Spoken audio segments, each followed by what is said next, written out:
Bienvenue sur le podcast de Mandarin Mandarine. C'est une école de langue chinoise spécialisée dans la médecine traditionnelle chinoise. Vous pouvez approfondir votre exploration de cette médecine grâce à une meilleure connaissance du mandarin. Venez goûter aux fruits de 5000 ans de culture grâce à des leçons pleines de vitamines. 你们好. 你们好. Aujourd'hui, on va présenter un élément. Donc après notre épisode précédent qui vous donnait les 5 mouvements, on va s'attarder aujourd'hui sur un d'entre eux. Oui, c'est le feu. Le feu. 火. Troisième ton. H-U-O. Oui. 火. Oui, donc là ça fait partie des écritures pinyin qui sont difficiles à lire quand on ne connaît pas trop. Ce H qui se prononce un petit peu comme un R pour moi, un peu comme Juan, comme le J en espagnol. Oui. 火. 火. Donc U1, wo. Ouais. Et 火 au niveau de l'écriture, c'est assez facile, je crois. Ouais. C'est vraiment un feu avec des brindilles. Ouais. Ça crépite. Surtout si on regarde l'écriture ancienne. Ouais. Alors, c'est rigolo parce qu'on dirait vraiment une couronne de roi. Ouais, c'est vrai. Mais tu n'as pas vu des fois les enfants dessinent le feu un peu comme ça? Oui, justement. tout à fait, oui.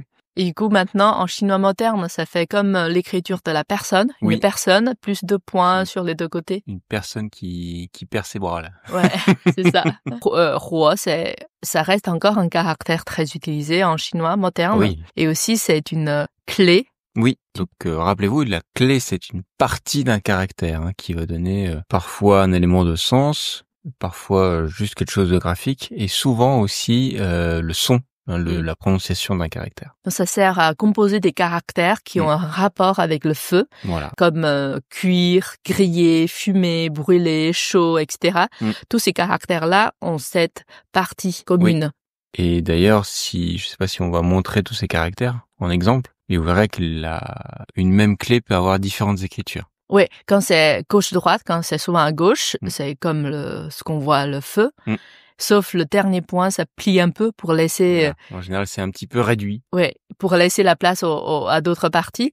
Mais des fois, quand c'est la structure haut et bas, donc quand c'est en bas, ça devient 4 points. Ouais, voilà. Donc là, vous voyez les exemples sur l'écran. Comme le petit feu sur lequel on a posé la marmite. Et d'ailleurs, il y a une expression que vous entendrez énormément en chinois. Alors, on dit « shang huo ». Shang, le fameux, celui qui va vers le haut, monter. Monter, huo. Donc le feu qui monte, c'est la chaleur qui monte en nous et qui fait qu'on se sent pas bien là. On est un peu trop énervé, trop excité, ça va pas. Donc en fait, c'est vraiment un symptôme dans la médecine chinoise. Ouais. Quand, surtout un enfant, des fois, tu vas un peu excité, qui veut pas manger, qui a pris trop de bonbons, qui pleure souvent, qui a des boutons, qui a des aftes, tout ça. Et là, on dit il a ça, shang huo. Ouais, shang huo. Ouais. Après, tellement c'est un symptôme courant et qu'on l'utilise aussi en chinois moderne, en dehors du contexte médical. Alors quelqu'un en ce moment, ma femme s'énerve tout le temps contre moi. Du coup, je dis ça va là, toi, en ce moment tu as shang huo, tu as ce symptôme-là, ouais. Ou quand on a beaucoup de travail, on est stressé, on dit en ce moment je suis un peu shang huo parce que j'ai beaucoup de pression dans le travail. Ouais, c'est ça. Ça, c'est une expression très utilisée. Et d'ailleurs, on va retrouvé beaucoup de médicaments dans la médecine chinoise qui sont des médicaments pour dissiper la chaleur. Ouais, très connu. Quand on est shang huo, on prend un médicament pour faire partir cette chaleur, ce feu. Et aussi, on demande souvent de manger plus de légumes, ou on dit de prendre du thé vert ou d'autres choses. C'est ça. Typiquement, si on mange que de la viande, vous avez le shang huo. Ouais, et pire. Trop d'énergie et pas assez de... Là, justement, de froid.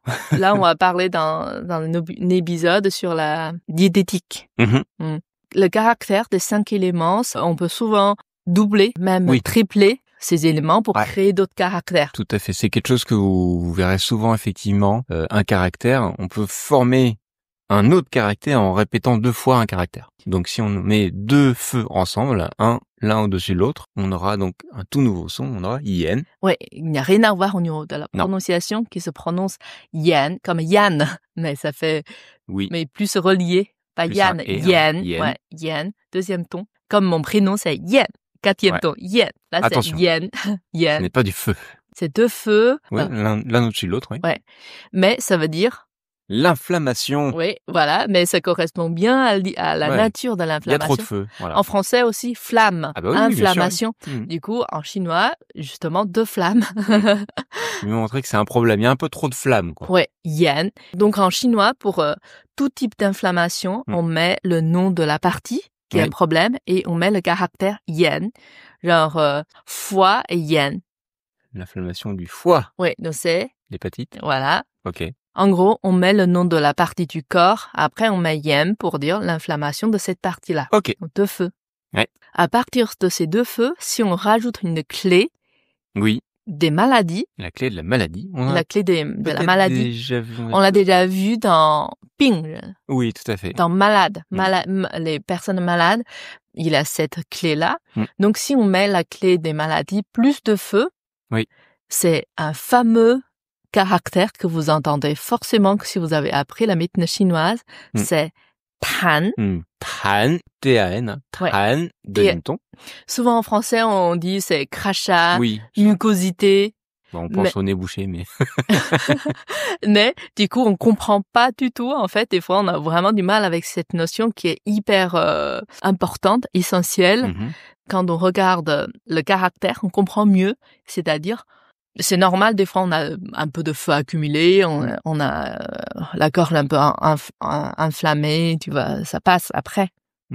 Mais des fois, genre, pendant longtemps, ça traîne, et ça passe pas, ou on n'a pas fait attention, donc ça devient plus grave, ça devient plus pathologique. Du coup, on rajoute la clé des maladies, donc tan, en médecine chinoise, on dit c'est l'origine de toutes les maladies. On exagère un peu, mais c'est pour dire c'est l'humidité, la chaleur, plein de choses qui s'accumulent. Qui n'a pas été traitées. Ouais, qui n'a pas été traitées à temps. Souvent, quand on a cette chaleur qui stagne, qui s'évacue pas à temps, imagine comme un endroit où on met quelque chose qui stagne, au bout d'un moment, ça crée de l'humidité, ça pourrit. Ça développe autre chose. Ça développe autre chose. C'est pour ça, en fait, le tan, tout ça, ça peut créer plein de symptômes, ça perturbe le cœur, ça peut créer des symptômes un peu mentaux, ou des fois, on se sent toujours un peu lourd. Ok. Parce que ça s'accumule. Voilà, et on digère pas bien les choses, etc. Donc, il a plein de symptômes. Tran, c'est vraiment une des notions la plus importante dans la médecine chinoise.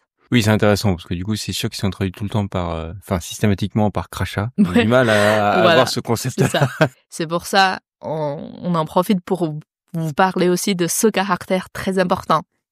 Et aussi, dernière chose, puisqu'on parle du feu, je crois dans l'épisode où on a parlé les prénoms, on avait parlé un peu en chinois, on peut mettre n'importe quel caractère, mais puisqu'on a la tradition de lire un peu la nature de la personne, selon la date de naissance, qui donne des indices sur l'élément dominant ou manquant dans la vie d'une personne.